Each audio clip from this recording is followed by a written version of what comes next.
Hello guys! Hello Libra! Welcome dito sa aking channel. Kapalaran 888, welcome. Alamin natin kung anong messages, vibration, gabay energy para sa lahat ng Libra. At ay general reading, so alamin natin Libra kung ano ang mensahe para sa'yo. Okay. Libra, first card natin is Ten of Pentacles. Ten of Pentacles is all about financial security para sa sarili mo and your family. It's either inheritance or retirement, lump sum of money. Pwedeng galing to sa SSS, diba? Parang ganun. And Libra, sinasabi ng barahan na sa buwan ng Abril, Mayo, tsaka June, makakaramdam ka ng sobra-sobrang peace and contentment sa buhay. So, nakikita ko share dito na financially makaka-recover ka sa kung ano man na financial problems, financial stress, or financial burdens. Okay.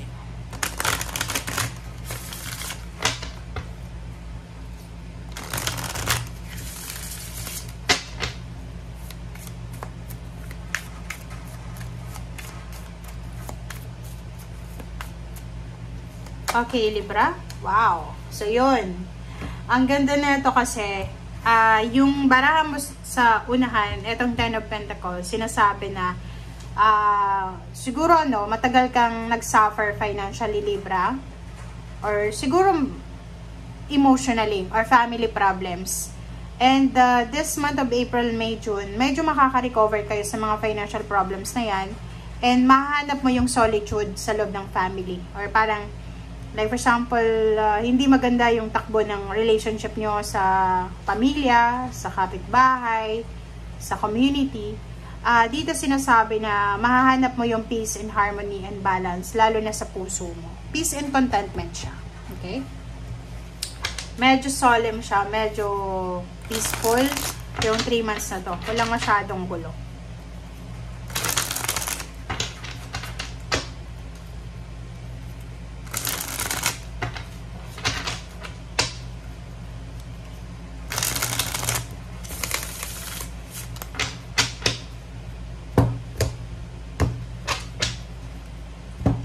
Okay.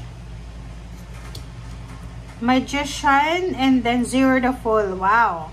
So, dito sa Magician na to, sinasabi na isang magical new beginnings or isang unexpected miracle ang posibleng darating sa buhay mo, na ito yung miracle na bibigyan ka ng pagkakataon ng universe na makapagsimula ng bagong buhay na kontento, masaya, peaceful, or balance, parang ganun. So, if may mga Libra ditong marami kayong pinagdaanan few years ago, bibigyan ka ng pagkakataon ngayon ng universe na makarecover ka. Siyempre, ma-reclaim mo kung ano yung nawala sa'yo.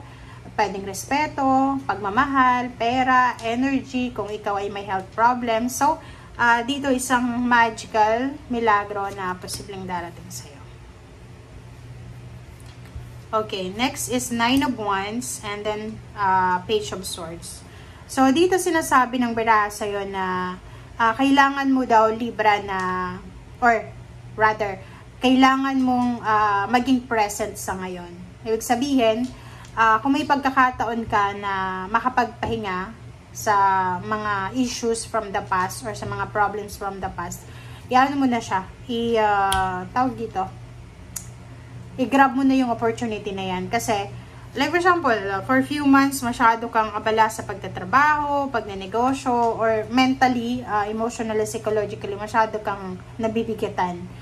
But ngayon, sa mga problema mo, posibleng makapagpahinga ka na. Makapagpahinga ka na sa mga issues na yan, sa emotions na yan, or sa problemang yan. Okay?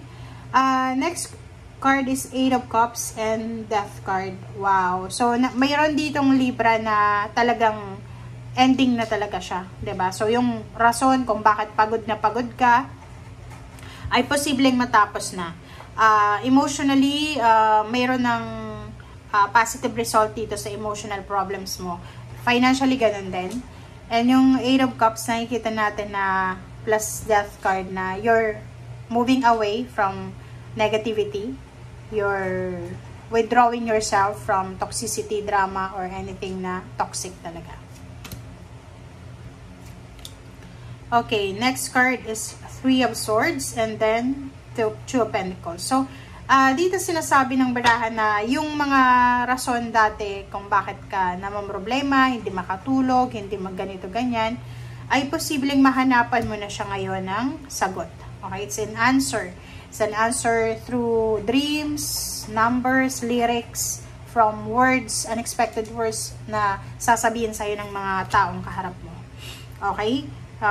Wow. So, in the near future, sinasabi ng baraha sa'yo dito, Libra, na in the near future, yung rason kung bakit ka matatag ay makukuha mo yung, like for example, few years ago or few months ago, sa dami-dami ng pagsubok na pinagdaanan mo, hindi mo talaga sinuko yung kung ano man itong pinaglalaban mo.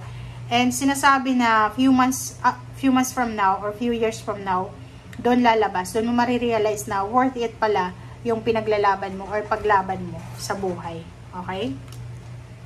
The Stars, and then, diba? Chariot. Two major arcanas to sa last two cards mo. Sinasabi dyan ng Chariot na it's a positive, sudden movement or changes. So, pwedeng may travel plans, may bibili ng sasakyan, may magta-travel, lilipat ng bahay. Pwede din ditong may mga pangarap kayo. It's your dreams, yung mga pangarap mo sa buhay ay posibleng matuloy na, diba? Yung mga pangarap mo sa buhay ay posibleng makuha mo na. Yung mga pangarap mo sa buhay ay posibleng tawag dyan, talagang abot kamay mo na. Okay? So, sinasabi ng baraha dyan sa'yo na wag kang matakot, Libra. Kasi nakaalis ka na dun eh. Parang naging stagnant yung buhay mo for several months or several years. And yung last two cards dito, sinasabi sa'yo na may improvement. On the way ka na sa recovery. On the way ka na sa improvement.